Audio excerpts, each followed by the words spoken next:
We have seen how to define sine and cosine. What we do is we locate a point in the unit circle that goes with that angle, and then we write the x and y, and then the y is sine of the angle and the x is cosine of the angle.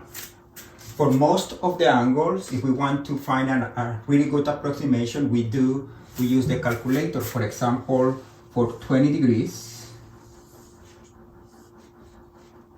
we can use the calculator, and we know that the x is cosine of 20 degrees and the y is sine of 20 degrees.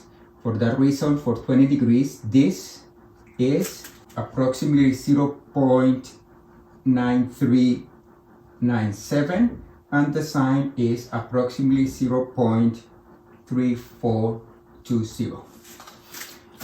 There are some angles that we call special angles for which we can compute the sine and cosine without using the calculator. And just so we know, the special angles are the angles that are multiples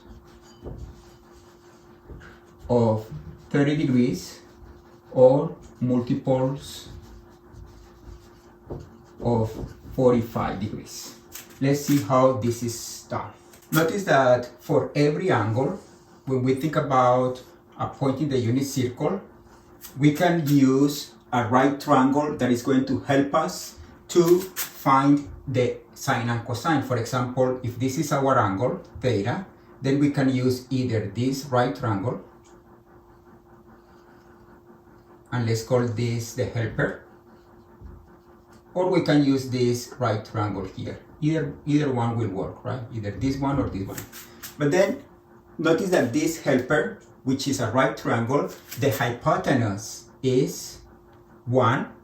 This leg is absolute value of x. In this case, notice that the x is negative, but the leg is just absolute value of x, and this is absolute value of y. That means that the length of this leg is just absolute value of cosine, which means that our cosine is going to be either positive or negative, the length of this leg. We decide about if it is positive or negative by noticing in which quadrant is that angle. For example, in this case, we are in the second quadrant, and if we are in the second quadrant, the cosine is going to be negative and the sine is going to be positive. But then the key part is this helper triangle that allows us to find the x and y. And the two helper triangles that we're going to consider are the following. For 45 degrees, let's do this right triangle. If this is 45 degrees, we can see that if this is 1 and this is 1, then by the Pythagorean theorem, this is a square root of 2. But this doesn't work as a helper because a helper has hypotenuse equal to 1. Then what we do is we divide by a square root of 2 all this length, and then we get square root of 2 over a square root of 2 is 1, and then here we get 1 over a square root of 2 and 1 over a square root of 2. And something important to keep in mind, okay, this is for 45 degrees, is that 1 over a square root of 2 is the same as a square root of 2 over 2. Then this is a helper that is going to allow us to compute sine and cosine of every multiple of 45 degrees. For multiples of 30, we're going to use this triangle. Notice that if we have a triangle like this is 1 and this is 1 and this is 1, then we know that the angles are the same. This is 60, this is 60, and this is 60 as well. But now let's divide this triangle into parts. If we divide in two parts, then this angle is 30 degrees, and this is going to be 90 degrees. This is our helper. Here, let me rewrite it. This is 60 degrees, this is 30 degrees, this is 1, and this is 1/2.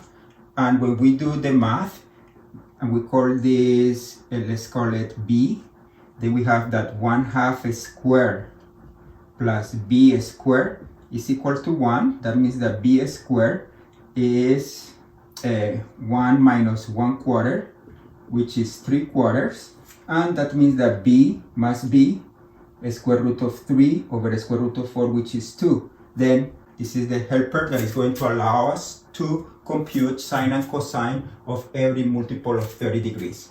Then we have to keep in mind these measurements here. Remember, this is a square root of 3 over 2. And these measurements here for this right triangle. These two are going to be our helpers to compute sine and cosine of every multiple of 30 degrees or every multiple of 45 degrees. Remember that for other numbers, other angles, one way to do it is by using the calculator. Okay, let's see some examples.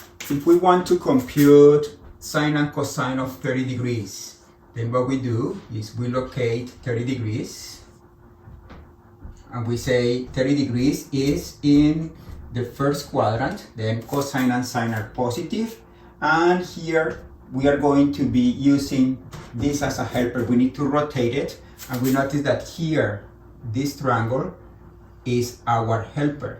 The hypotenuse is 1. This is the shortest one, which is 0.5 or 1/2, and this is the relatively longer one, which is a square root of 3 over 2. And that means that in this case the coordinates for this are the x is a square root of 3 over 2 and the y is 1/2. That means that cosine of 30 degrees is a square root of 3 over 2 and sine of 30 degrees is 1/2. Let's do another example. Let's suppose that we have an angle of 225 degrees. 225 degrees, we can see that it's a multiple of 45 degrees, and then that means that we're going to be using a rotation of this as a helper. 225 would be, this is 180, and 45 more give us 225. This is the angle, 225 degrees. And in this case, this is the helper. We can use this as a helper. This is the right triangle, and it's a rotation of this one. The hypotenuse is 1, and this is a square root of 2 over 2, and this is a square root of 2 over 2. But then that means that the x has to do with the square root of 2 over 2, and the y has to do with the square root of 2 over 2. We notice that this angle is in the third quadrant. Since it is in the third quadrant, then our x and y are negative. That means that cosine of 225 degrees is negative a square root of 2 over 2, and sine of 225 degrees is negative a square root of 2 over 2. Let's do another example. If we want to compute sine and cosine of 150 degrees,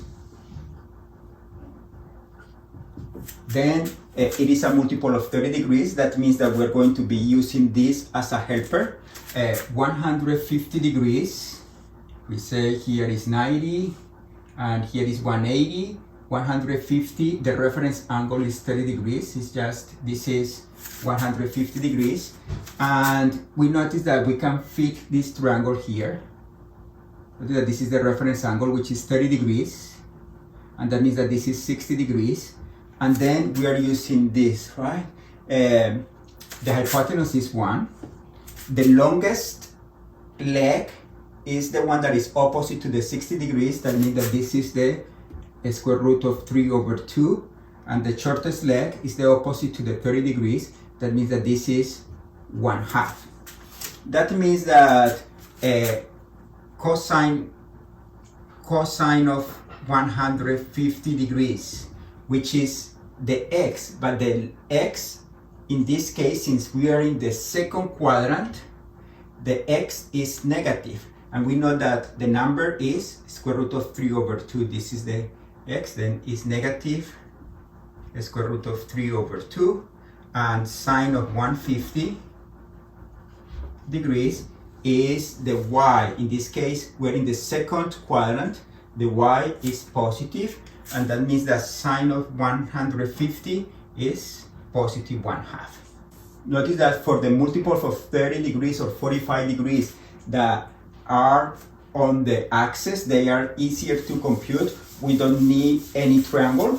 For example, cosine of 270 degrees and sine of 270 degrees. This is a multiple of 30 degrees and it's a multiple of 45 degrees.